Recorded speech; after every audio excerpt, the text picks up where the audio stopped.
morning. So you know when you're on your cot, no lie, it's not a cot. On your pram? No, not pram.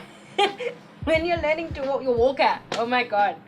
I think I must have been maybe just under a year.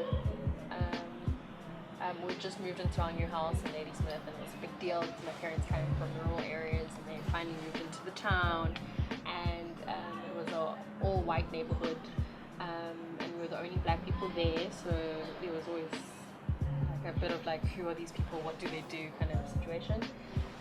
We just moved into our new house, and apparently we didn't have lots of furniture, and my mom had borrowed, I think the furniture was coming in the next week, and she had borrowed from some of my family that was living in parts of Ladysmith, but not quite close to where we were, a small Primer stove. And apparently I was like quite enamored by the Primer stove, but I was also like an incredibly independent child, so I was like, we have like long passageways at home, and like our house it was quite open plan. And so it was particularly open plan at that point because we really didn't have furniture that was coming in. And I'm not sure what the story is because I've heard different variations, but from my mom it sounds like she had just put in a bottle for me, and I went for the bottle. I don't know why. I ran in my walker, and it was in boiling hot water, and I think my mom literally just turned for half a second to look at something else, and then all this water came onto me, and it was like hot. And then I think I was in the hospital for 3 months, because and the doctors were like, we're pretty sure she's gonna die.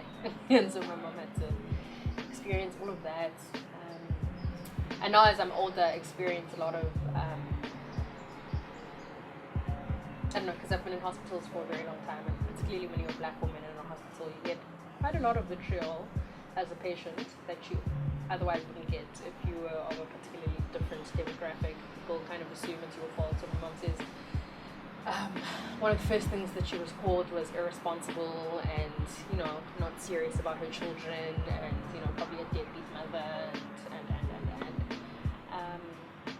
and because we had just moved in. So this was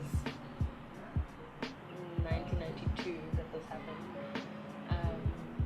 So we're also on the cusp. South Africa is not quite the rainbow nation that we want it to be. We're hoping that it's going to be. And so, yeah, so people made a lot of assumptions about her and made a lot of assumptions about us and whether or not we could belong. And this was a clear indication that if you've burnt your child, obviously they, you know, you can't belong in space.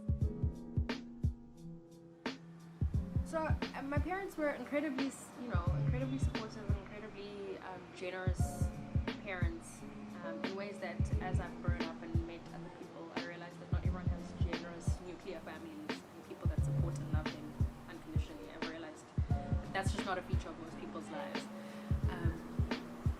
So I often took that for granted, and now that I'm older, I'm like, oh, whoa. But my mom and my dad, and particularly my mom, had the capacity to make me feel whole without so my mom wasn't necessarily about to be the prettiest girl in the room. She was like, you're always the smartest girl in the room, and that means a lot more, right? And so whilst there was an attempt to beautify and make pretty, she was just like, but also there's 700 books that you should be reading before you go and play with your Barbie stuff. And that's not to make a judgment on if I should have been playing Barbie or not, or girls that play with Barbie. It's not to make a judgment on that. But what was interesting is that as soon as I entered school, that's when I started recognizing that I had scars, right? And it's not necessarily because I looked at someone else and saw the difference. It was more that, you know, obviously kids come with a lot of their stuff.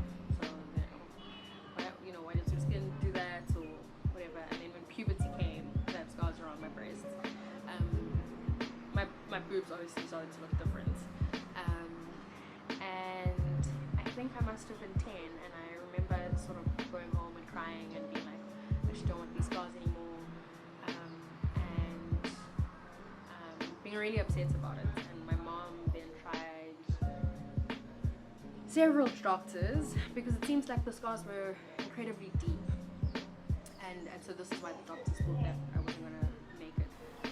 That was a deeply traumatic period for my mom. So at 10 I had a laser surgery, and it's like a little thing over here, and there was always sort of bio oil in the house so that I could remedy the scars, because I also had scars all over my face. That's actually where I got hurt the face and whatever. And then because I was a child, the face got better, so you can't see that I used to have scars, and also they had to take skin from elsewhere and transplant it onto the face. So I have here, but it's not so bad anymore because I've grown out of it.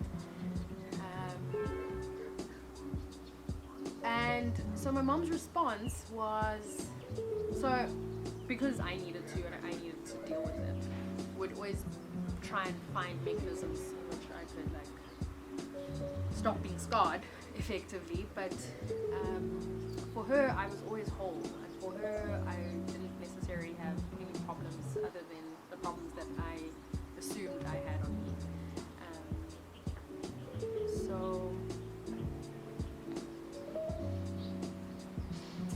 we went to the operation. It took about 4 weeks to heal, and I couldn't leave the outdoors because it was a laser operation, and I had to like constantly be putting all these creams on it. And I think one day I just got over it, also because I'm not good with taking medication for long periods of time, so I don't actually ever get rid of the colds because I never take my I just, never take all my medicine till its completion. So of course I still have the scars, and I'm sure it would have been easier if I just applied things all the time, but I just wasn't that person. Yeah, I don't know, that's a difficult question to answer, but I think the thing is, my mom was like, you're smart and fine looking, but of course you're going to be beautiful because you're my child, so that's not it. But are you smart? So it was more that.